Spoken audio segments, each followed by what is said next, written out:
coup, je vais vous faire un retour de cas très rapide. On ne va pas rentrer dans les détails du cas clinique qui a été discuté dans cette RCP d'amont, mais voilà, c'est pour vous présenter un peu l'idée, le contexte et l'intérêt que ça peut avoir, bien sûr. Donc, il s'agit d'un patient dont on a discuté un peu au moment de la transition. Donc, ça fait un peu le lien avec d'autres sujets. Donc, un patient suivi par Barbara Romer à Lyon, et puis au moment de la transition à Teresa Antonini en hépato-adulte. Donc, il s'agit d'un premier enfant issu de parents cousins germains qui sont des gens du voyage. Il y a une sœur de 12 ans en bonne santé, et donc lui, c'est un ancien prématuré à 32 semaines, 2 kilos, un antécédent de cryptorchidie, et puis bon, pas trop de suivi médical, ou en tout cas un nomadisme entre 1 et 10 ans. Et puis, à l'âge de 10 ans, il se présente avec un tableau de rectorragie, d'altération d'état général, de retard de croissance. Et donc, à ce moment-là, après plusieurs investigations, est fait le diagnostic de cholangite sclérosante primitive, mais à un stade déjà avancé de cirrhose avec de l'hypertension portale. Et cette cholangite sclérosante était associée à une maladie inflammatoire chronique de l'intestin, donc avec tous les critères diagnostiques de cette association qui étaient réunis, des ASCA positifs, pas d'autres anticorps, une IRM qui était en faveur d'une cholangite, et la biopsie également qui n'orientait pas vers un diagnostic différentiel. Donc cette cirrhose biliaire a évolué et s'est décompensée, et donc ce patient a été référé à notre centre à ce moment-là pour une transplantation hépatique qui a eu lieu donc en fin 2017. Et puis là encore, pas d'éléments atypiques sur le foie explanté, avec des lésions très évocatrices de cette cholangite sclérosante qui avait évolué vers une cirrhose. Dans les suites de sa greffe, il y a eu un doute sur une sténospore, ce pourquoi il a eu un scanner, et donc on va voir après l'intérêt, mais finalement ça a été infirmé, l'évolution a été favorable sur cette sténose, et pas d'autres complications, un rejet dans les suites d'une infection ACMV, enfin bon, des suites assez classiques de greffés, mais finalement au moment où on se penche plus sur le dossier dans les suites et surtout avec un scanner qui a montré des anomalies, on s'est rendu compte que ce patient avait quand même des traits un peu dysmorphiques, qui étaient assez discrets, mais bon, un phénotype quand même marfanoïde, un patient longiligne, des vergetures, une scoliose, quand même des malformations vertébrales, une hypoplasie malaire, une ophtalmie. Bon, tout ça, c'était assez discret sur lui, mais ça a été expertisé avec les équipes de génétique, et puis surtout, on a essayé de faire l'association avec, sur le scanner, des anévrismes abdominaux qui ont été mis en évidence, notamment au niveau de l'artère hépatique propre du patient, au niveau de l'artère splénique. Donc en reprenant les scanners pré-greffe, il y avait peut-être déjà des petites anomalies sur ces axes vasculaires, mais qui n'étaient pas francs et qui l'ont été après. À l'échographie cardiaque était notée une dilatation minime de l'aorte ascendante. Il avait une hypertension artérielle pré-greffe qui était étiquetée essentielle, en tout cas il n'y avait pas de sténose des artères rénales, et puis dans les suites de la greffe, une protéinurie, et puis c'est un patient qui avait également de nombreuses allergies alimentaires, de l'asthme, une œsophagite éosinophile. Donc devant ce tableau était suspectée une pathologie du tissu conjonctif, type Marfan ou autre, et donc il a eu un NGS de ces pathologies, puisqu'il y a aussi des associations décrites avec l'asthme, l'auto-immunité, de pathologies marfanoïdes, et finalement ce NGS était revenu négatif, hormis un VSI faux sens sur un gène impliqué dans les LR dans l'os, mais finalement à l'état hétérozygote hérité du père qui lui-même était asymptomatique, donc il n'avait pas été retenu. Et donc en RCP, on a discuté ce dossier pour lequel a été retenu l'indication de whole genome en trio, donc avec les parents.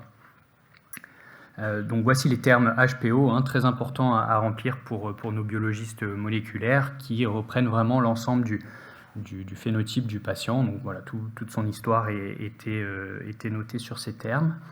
Et donc ce whole genome a permis l'identification d'un variant sur le gène, d'un variant pathogène à l'état homozygote sur le gène TULP3. Donc peut-être que certains connaissent ce gène qui est impliqué dans des ciliopathies. On va y revenir. Le variant pathogène était une délétion qui avait été classée pathogène et qui induisait un codon stop. Donc pour ceux qui sont un peu familiers avec ça, c'est pas du tout mon cas, mais peut-être que Anne pourra commenter. Mais voilà, en haut, sur les lignes du haut, c'est le patient, et on voit ici une interruption par cette délétion, une interruption du cadre de lecture. Et donc ça, c'est le génome des parents qui montre que voilà, c'est hérité de chacun des deux. Et donc, on a cette mutation chez ce patient.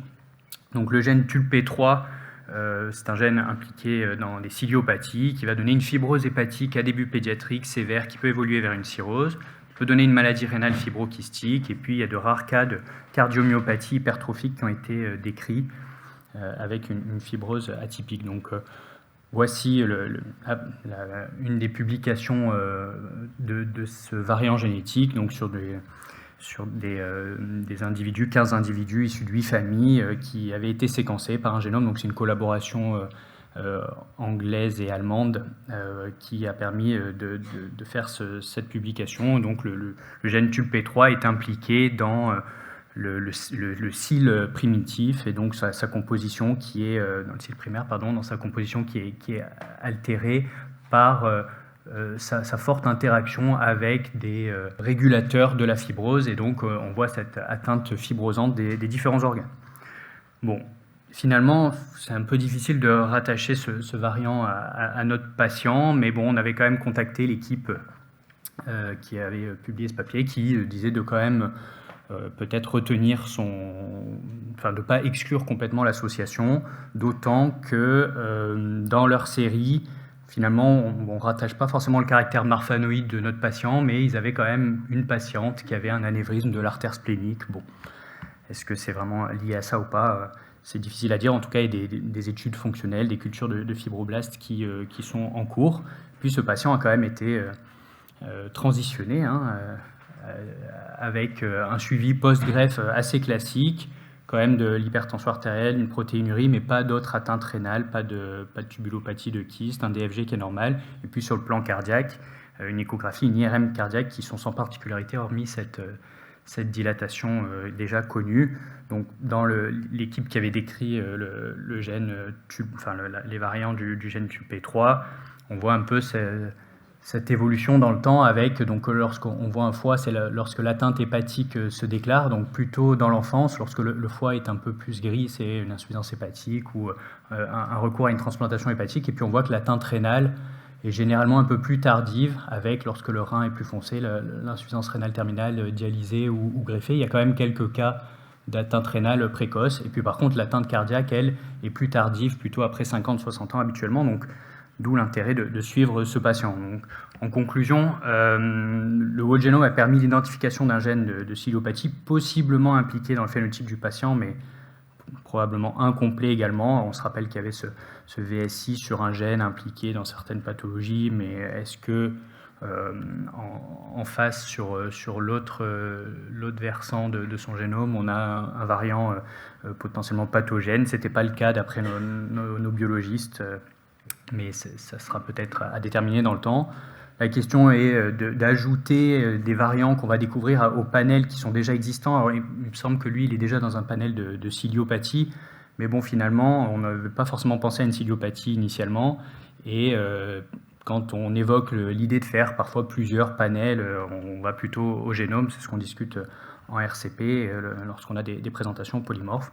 Et puis on voit aussi que ça a un intérêt au moment pour la transition, puisque certains variants génétiques vont pouvoir, dans l'histoire naturelle, avoir des retentissements, des implications quand le patient va devenir adulte et être suivi à l'âge adulte. Merci de votre attention.